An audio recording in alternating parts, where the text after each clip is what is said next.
What Google have done in the last 2 or 3 years is phenomenal. They were caught on the back foot by OpenAI. For years before the release of ChatGPT, Google were the big dog in artificial intelligence. If you watch movies like The Thinking Game and you follow the work of Google DeepMind, Demis Hassabis' lab, you know they have been pushing forward artificial intelligence for decades.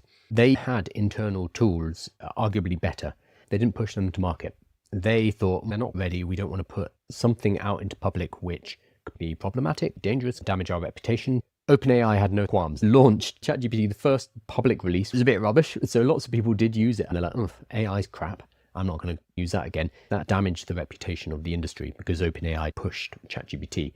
OpenAI caught Google on the back foot. For the last couple of years, it's been ChatGPT. All the way, they have become synonymous with artificial intelligence. When you say AI, people think ChatGPT. In the same way, when you talk about search engine, people think Google. OpenAI and ChatGPT stole a march on Google.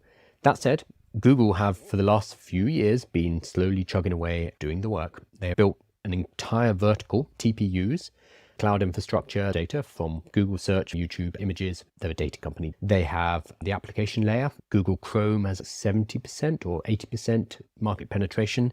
They have Android, Google Workspace, a huge amount of users, and they have cache. That's something OpenAI does not have. They have to keep going back to investors and saying, hey, we got 50 billion. Hey, I need $200 billion. So they're in a more precarious position.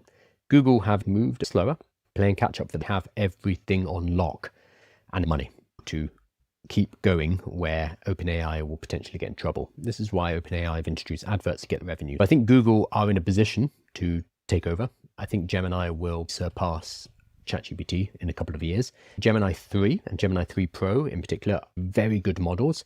I just haven't moved off Claude because it requires them to not just be as good as Claude, but to be superior. Because there's a big changing cost, a switching cost, projects, memory, work patterns. I highly rate what they've done. It's a good model, and I wouldn't be surprised if they surpass ChatGPT. Quarterly report, Gemini is used by 750 million people every month. Compare that to 900 million for ChatGPT. Gemini is catching up quickly, probably surpass ChatGPT this year. The one to watch. Don't personally use Gemini, but I think it's extremely good.